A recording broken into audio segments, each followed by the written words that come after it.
Welcome to the Adjusted for Risk podcast. Join myself, Ryan Nauman, as I talk markets, investments, economics, and life as I help prepare you for the upcoming week in markets. I work for Zephyr, and all opinions expressed by myself and my podcast guests are solely of their own opinions and do not reflect the opinion of Zephyr or Informa, its parent company. This podcast is for informational purposes only and should not be relied on for investment decisions. Welcome, everyone, to Zephyr's Adjusted for Risk podcast. This is Ryan Nauman, the market strategist here at Zephyr. We are on location at the Morningstar Investment Conference. You know, the current macro backdrop has been made investing very interesting, especially in the fixed income space. For years, people might have thought fixed income was boring. Well, it's no longer boring now with the macro backdrop that we are dealing with. Well, my next guest is an industry expert who is going to help us get a better understanding of the impact the current macro backdrop and macro uncertainties have on fixed income, the opportunities that are available, and some tips when it comes to diversifying across fixed income. But first, this episode is sponsored by the award-winning Zephyr, which helps investment professionals make more informed investment decisions.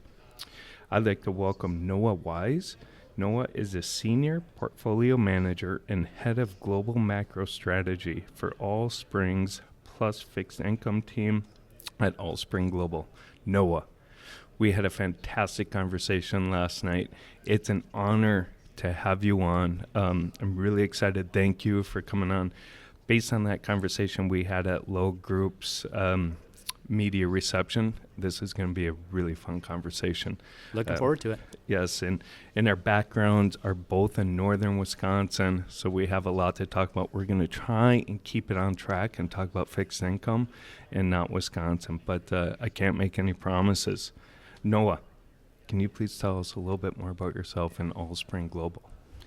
Absolutely. So, mentioned senior portfolio manager and lead global macro strategy for the group. So I do take a broader lens looking at quite a few different parts of the fixed income market, including supporting the asset allocation decision that our teams make. So really a broad lens that I bring to the team. Fantastic. How long have you been with Allspring? So I started in 2008, so 17 years with the group, and Allspring, maybe a newer brand for some folks. We're coming up on our 4-year anniversary, but actually have a heritage going back, I think maybe 90 years. One of the earliest funds were launched in 1935, so a really long history. We manage over $600 billion in assets across public equities and fixed income and multi-asset types of solutions, with about 3/4 of those being one flavor of fixed income or another, a little bit over $450 billion on the fixed income side. Fantastic. So you have a long history there. You know, we talked about the macro environment. You're an expert in the macro side. There's a lot of uncertainties out there. It's a whole list, a wall of worries that can make it hard for bond investors. You know, can you just give us a quick recap? We could probably do a whole episode just on these uncertainties, but maybe a quick recap of those uncertainties that maybe you and your team are watching more closely. Absolutely. I think it's hard to get very far without talking about some of the uncertainty coming out of policy in Washington, D.C. Right? We have questions about immigration. There's questions, what is fiscal policy going to look like, and also, what is the tariff and trade policy going to look like? A lot of question marks here that I think may keep investors up at night, but also we think can create opportunities as well. Yeah, fantastic. I'm glad you brought that up. I often talk when I talk to financial advisors, try and make it so your clients can sleep at night. And you said, what keeps people up at night? What keeps you up at night? Yeah, so really it is, some of these risks, right? You have to assess the likelihood of some of the potentially negative scenarios that could play out from some of this uncertainty. But then you also have to assess, right, what is priced into the market. And that's the flip side of that same coin, which is opportunity. And we would really highlight, and I think for investors, it's really important to recognize that there is a lot of opportunity, right? The risk is kind of what sells, what gets attention, but it also creates, I think, a lot of the opportunities, and is what I think is making the fixed income markets really, really interesting today. Yeah, I completely agree. There's a lot of opportunities there, and I'm glad you brought that up because I'm a firm believer when there's crisis or risk, there's opportunities, whether it's a financial advisor, asset manager, you name it. But also, you can't. For me, I believe that active management, you just can't be passive to take advantage of those opportunities. Can you talk more about like the active management side of fixed income and why maybe that's the place to be when trying to take advantage of the current environment? I think there are a number of very good fundamental reasons for active management in fixed income. And I'll kind of touch on some of those, but more importantly, I think the data actually supports it, right? You can kind of come up with good reasons, a good narrative, but ultimately, where the rubber hits the road, you need to actually see it in the numbers. And unfortunately, this is one of the situations where I think the facts match the narrative. So some of the facts, in the fixed income world, it is an incredibly complex set of opportunities, but also securities. In the equity world, oftentimes you have one equity ticker, and it may be followed by dozens, if not 100 different analysts. So you may have much more efficient pricing given that type of situation. In the fixed income world, that same company may have thousands of different fixed income securities with different maturities and coupons and different protections, different options built into those securities, different parts of the capital structure and how you get treated in different types of scenarios. So there's a lot more complexity and fewer people following each of those, which ultimately leads to less efficient pricing, which is another way of basically being able to say that you can make money for your clients through active management. When you look at the actual data and you look in the fixed income world and you look at active managers across a broad array of strategies, you see a very similar pattern, which is the average active manager beating their benchmarks, right? And so this is that idea, the facts actually match the narrative. And I think there's a fundamental underlying reason that ties all of this together, and that is that in the fixed income world, you have a different alignment between the underlying securities and the investors than what you see in the equity world.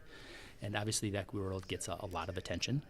It's where a lot of money can be made from investors that invest in the long term, and there's very good reason for all of the attention that it gets. But one of the risks is that investors may take the lessons that they've learned on the equity side and then apply them to the fixed income side without thinking about these differences. And I would highlight this big difference. In the equity world, you generally have alignment between management, companies, the shareholders.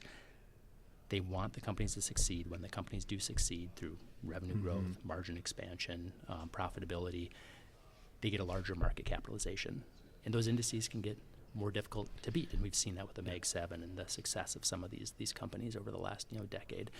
And the fixed income side, it's much different, right? Because the issuers, you don't have that alignment with the investors, because the borrowers, right, of debt, whether it's a government or a corporate borrower, or even if it is a mortgage-backed security, financing housing or an auto loan, those borrowers want to borrow as long as they can at the lowest interest rate that they can get. Investors do not want to lend at the lowest rate for the longest period of time. They would rather have a higher yield, a higher income, and have a shorter maturity on that lending. So you have this kind of real direct opposition, and I think that creates a lot of opportunity for active management on the fixed income side, where you're not just taking the risk of what issuers are bringing. Instead, you can represent the investor in building fixed income portfolios. No, that's a really fantastic point. Usually I hear, you obviously talk about inefficiencies or efficient markets whenever you're talking about active versus passive, but I love the fact that you brought up, a little bit different dynamics between fixed income equity investors. And then with equity, you get speculators, you get the, Reddit group, FOMO, you get all that outside noise on the equities that you can't really maybe account for. And behavioral investing, whereas on the fixed income side, like you said, they're kind of all in alignment for the most part. So fantastic way. And, I've done a lot of research in Zephyr about active versus passive. And on the fixed income side, like large blend, maybe large value, there's spots where markets are very efficient, go passive. But on the fixed income side, like you said, it's so big. You got to consider duration, all the different maturities, maturity the worst, and all that good stuff. So it's a good spot for active. Are there risks to investing in passive with fixed income? Well, I think it comes back to kind of what drives the exposure to the movement of interest rates on the fixed income side. And what we saw from 2010 until 2022, right? This is a period where interest rates went lower and lower and lower. And what happened is borrowers borrowed for longer and longer and longer, a very rational economic decision. If yields are lower, lock in those yields for a longer period of time. Well, what does that mean for the investor? That means that they became more and more and more exposed to interest rates as the price went up and the relative value went down. So from a passive standpoint, it is really a question, how passive is that? Your exposure is changing. The duration, the interest rate exposure during that period of time increased by more than 60% in the Bloomberg Aggregate Index, and it peaked at what time? 2022, right before interest rates ended up increasing dramatically because of inflation and the post-COVID kind of echo and the increase in Fed interest rates, resulting in the biggest bear market that we saw in fixed income in 4+ decades. But passive investors were exposed to the most duration at really the most inopportune time. Yeah, that's really interesting. And again, we talk a lot about equities like the S&P 500, highly concentrated in the Meg 7, mega tech stuff, but it's happening too on fixed income where, like you brought up the Bloomberg Egg, it's a huge percentage is on treasuries. It absolutely is. And this is another example where we'll talk about the highest allocation in to the U.S. mortgage space, right? If you look at agency mortgage-backed securities, when was that? It was back in 2008 at the height of the global financial crisis. Again, when you maybe didn't want that, all that exposure. Fast forward to today, and you're exactly right. Treasuries now are a much larger share and likely to continue to get larger given what the deficit picture here looks like moving forward. So really, if you're passive, you have to think about, is that the right exposure for what the goals are for the investor? And oftentimes those don't align, and I think active management can really help provide a solution to some of those challenges. I love it, Noah. Fantastic information. Let's talk about diversification. Diversification's come under fire in 2022. It was like, why diversify, right? Fixed income's down, had their biggest drawdowns, U.S. equities down. And a lot of people talk about diversification, U.S. equities, foreign, bonds, maybe some alternatives. They don't talk about diversifying within fixed income. Why is that important to really focus on fixed income diversification and the entire portfolio? Yeah, so you look at fixed income, and this I think goes back to some of what we were talking about in terms of complexity, right? It's not just complexity on an individual security level, but diversification absolutely matters a lot at the individual security level in fixed income. But even across sectors, again, compared to the equity world, and you have essentially exposure to an equity asset class, right? In the fixed income world, there are corporate bonds, kind of similar to, let's say, an equity counterpart. But there's government bonds, there are mortgage-backed securities, there are issuers from emerging markets and in local currencies or in credit. You have opportunities in Europe as well. So there is a really broad array of types of fixed income streams in these different types of sectors of fixed income. And the benefit, and I think you're right to highlight 2022, it was an incredibly challenging year. And there's no getting around it. There are economic environments, right? Inflation moving higher, interest rates moving higher. These are economic conditions that are bad for equities. They're bad for fixed income. Those create challenges, and that was fortunately a relatively rare backdrop over the last four decades. We haven't seen anything too similar since the 1970s. But a number of asset classes certainly challenged. But I think it's important that investors don't take the wrong lesson from that, right? And as you were kind of talking about, the benefits, I think you look at this year and you can see some of those benefits. In the first quarter of this year, we saw headlines, and actually we're seeing some more headlines today with the NATO summit and the increase in defense spending. So this kind of goes back to some of the things we were seeing in the first quarter as well, where European governments are going to be spending more money to support their defense moving forward. It led to European interest rates moving higher, but corporate credit spreads in Europe actually moving lower. So we saw European corporate bonds outperforming in the first quarter during a period when U.S. corporate bonds were underperforming. So one of the big benefits diversification, one is right, you get a little bit more stability in your return stream, but as an active manager, it also can provide you some dry powder. It can provide you a set of securities that you can sell into a rally to then reallocate into another area where there are better opportunities. And so that was one thing that we were doing in the first quarter. And if you don't have that diversification, you don't have that option to be able to take advantage of those types of that type of volatility. Yeah, and you mentioned the dry powder too during this time of uncertainty. It's always good to have some dry powder on the sideline that jump in and be mobile during this times of uncertainty when the opportunities all of a sudden arise, because markets move fast. You can't sit there for a day. Yeah, absolutely. And we oftentimes talk about, right, you want room for maneuverability, degrees of freedom to operate. You never want to get yourself into a position where you're boxed into a corner, because then you are not able to make the optimal investment decision, right? So you need that flexibility. You need an additional buffer that can then allow you to play offense when those types of opportunities arise. You mentioned duration earlier, and also you talked about 2022. Hopefully it doesn't happen again. Hopefully we don't get 1% yields, right? And that was kind of one of the reasons 2022 happened is 1%, there's only one way for them to go. Yes, yep. Yeah, in that environment when yields were so incredibly low, the risk return profile is just asymmetric to the downside, right? To your point, yields are likely much more to increase rather than decrease, and it's not a good risk return backdrop. So that yields now are at over 4%, like on the 10, and so that risk return opportunity is much better now. Absolutely, right.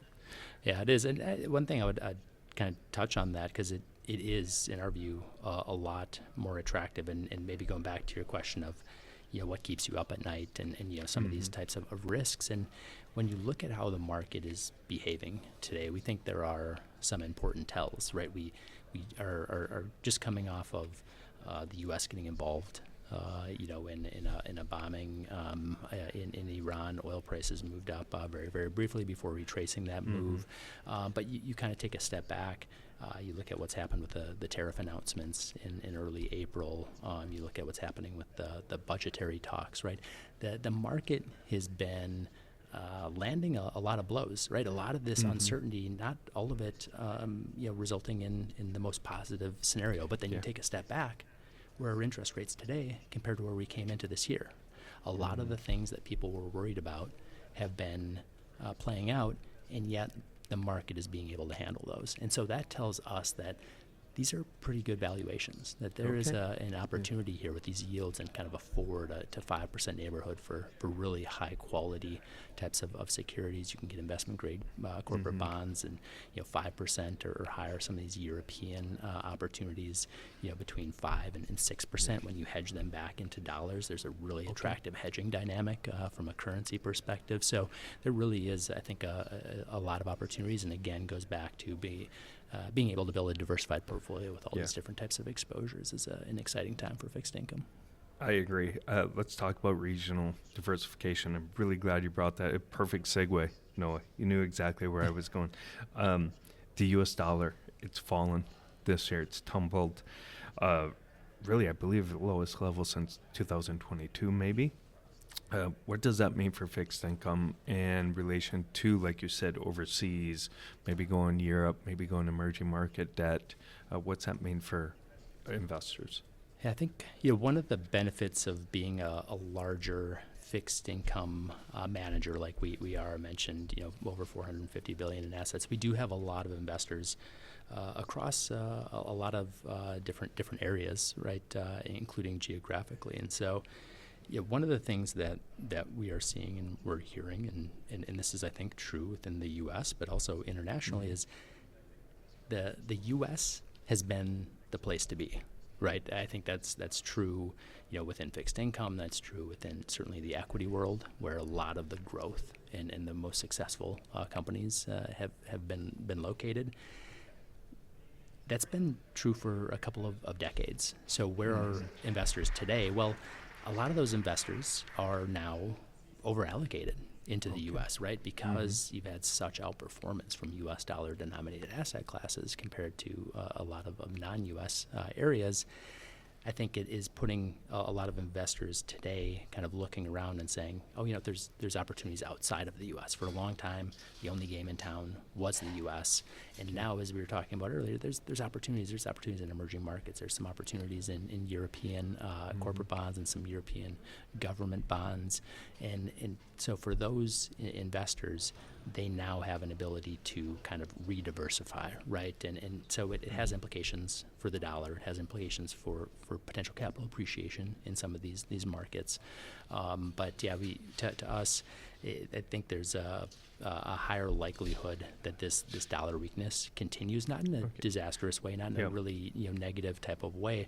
The dollar is weaker compared to where it's been in the last couple of years. But what we would recommend is investors take a little bit of a broader perspective. Look over the last 10 years, look over the last 20 years, and the dollar has been in an incredible bull market run. So we're a little bit off of the peak, but we're still at the higher end of the longer term range, and that tells us that the dollar has some more room to weaken here. So thinking about some of the opportunities provides the ability to hedge some of those exposures and get the higher income and yield that we talked about earlier, or in a more diversified manner, leave some of it unhedged as well, and then be able to potentially generate some capital appreciation from the currency too. I love that you brought in the long-term view of it. Sometimes we get so focused on the short term, especially like with equities and stuff like that. You take zoom out, and you look at that picture longer term in the U.S. dollar. You're right. It's continuing to grow. And again, it's an opportunity, right? Presents some opportunities. You mentioned duration, the yield curve. Why is it important to diversify across the yield curve? And where are some opportunities in that yield curve that you like, or if there are opportunities there? Yes, we talked about interest rate risk, and we do feel like overall yields are pretty attractive, but not all yields are created the same, right? The risk and return is different depending on where you're investing, and that is true across the maturity spectrum as well. So we like having a little bit more interest rate exposure than normal, but more importantly, we think it's important to have that exposure in particular parts of the maturity spectrum. And we really like the 5-year part of the curve. Okay. That's where we're taking most of our interest rate exposure. We're overweight those 5-year types of maturity securities that we think have the potential to appreciate, right, if we do have a surprise when the Fed, if and when the Fed starts to reduce rates, it'll be a little bit more beneficial to that part of the curve. The area that we have more concern with is the longer end of the curve, these kind of 10 to 30 year types of maturities, and there's really 2 reasons for that. One is it goes back to the fiscal situation. We're almost certainly going to have deficits of 6 to 7% per year for as far as the eye can see. And that means supply, that means investors are, in our view, likely to demand more of a risk premium for locking up that capital. For loans usually need to get paid to lock up that capital for a really long period of time, and the valuations currently in the market are just not adequate for taking that risk. In our view, they're a little bit below the long-term kind of average premium that investors would demand for doing that. So we see fundamental reasons for the long end of the curve to underperform and longer yields to increase, but we also see valuation reasons for that to occur. And so for us, we really like that 5-year part of the curve, but we recommend investors be a little bit more cautious further out. Interesting. Great stuff there, Noah. Let's talk one more spot on fixed income, credit spreads. It spiked. Credit spreads spiked following Liberation Day. Are spreads too narrow now? To me, it's like everything's fine. The credit spreads aren't signaling anything bad right now. Is that uncertain? Do you believe in that? Do you think they're too narrow? Yeah, so valuations are rich in the credit world. There's no question that spreads are tight. They're tight historically. If you look at U.S. investment grade credit spreads, they're not the absolute tightest that they've ever been, but they're awfully close. Bloomberg U.S. Credit Index, the spread as of yesterday's close was 80 basis points, and it's usually a little bit higher than 1%, right? So we're just a little bit over 0.75% in that incremental yield that you're getting for taking that risk. There are very good reasons for it, technical reasons. There's a lot of demand for this yield and these types of high quality bonds that we understand that the fundamental picture is pretty solid as well from a macro and a micro perspective. There's reasons for those tighter spreads, but we do think that the market is discounting a lot of that good news. So when we look at the credit world, again, there's opportunities to diversify. There's single securities, right? The market may be a little bit rich as a whole, but it doesn't mean that every individual security within that market is rich. So we do a lot of single security selection in our portfolio construction. It is a critical component of the value we deliver for our clients, and we continue to find individual ideas that are still attractive despite the market as a whole exhibiting relatively rich valuations in the corporate credit world. Awesome, Noah. Last one. Is there something people aren't talking enough about? It could be all markets, equities, macro, fixed income, Bitcoin. Yes, yeah. Well, I'll mention maybe one kind of more macro comment, and then I'll tie it back to one of the earlier market-related comments. And there's so much attention and so much focus on tariffs, and then now on the fiscal policy picture. But I think that the immigration trends are also going to be very, very important. It is a little bit harder because the data isn't as good, right, when you're talking about illegal large-scale immigration kind of post-COVID period, right? And from an economic standpoint, that has been a boost to growth because these folks do consume and provide growth within the economy, but they also have a disinflationary impact because of an increase in the labor supply. So the reason I mention that is that's changing, right? We're seeing it in the data. It's changing pretty dramatically. We don't know exactly where we're going to end up, but it is a much different dynamic than where we were a few years ago. And that likely puts downward pressure on growth moving forward, and it has the potential to put upward pressure on inflation. So again, not in a disastrous type of situation, but I think it's something that a lot of investors are maybe not fully appreciating, because there's so much attention, so much focus on all of these other types of events that do deserve that attention as well. But I would point to the potential kind of immigration dynamics and what that may mean for the economy over the next couple of years, and the market impact. This is another factor, right? If U.S. growth, there's a lot of talk about U.S. exceptionalism, right? Yep. The U.S., and you compare the U.S. Economic situation to most of the rest of the developed world outside of the U.S., we've been growing faster and doing so with more productivity. If we're talking about now a little bit less growth and a little bit more inflation, well, that's not going to look as exceptional, right? And I think that feeds back to the conversation around the dollar assets, and maybe some more opportunities globally as well. Mm-hmm. No, that's fantastic. It's interesting with inflation, and we could have a whole nother conversation, but all the push-pull going on with inflation, like you said, immigration, that could be inflationary. You've got the tariffs, which could be inflationary, but then, the Fed's trying to fight inflation and all this stuff. There's so much going on the macro side, which is making it exciting. Noah, fantastic conversation. We did it. We went through almost 30 minutes and not talking about Wisconsin. And then Didn't even get your fish fry picks. Yes, we didn't get to talk about supper clubs and old fashions and stuff like that. Maybe we come back on and just do a Wisconsin episode. That'll be your next podcast. Yes, exactly. All things Wisconsin. Sounds great. Maybe we'll launch it here at Morningstar. Awesome, Noah. Where can our audience get more information about your team and Allspring Global? So at our website, allspringglobalinvestments.com. Yep. Awesome, Noah. Thank you so much. It's been such an honor, really fun conversation, a lot of great insight, and thank you everyone for listening to this episode of Zephyr's Adjusted for Risk podcast. You can watch all of our other episodes on the Zephyr YouTube channel, Spotify, and also please remember to like, subscribe, and follow us on LinkedIn. Thank you and have a great rest of your week.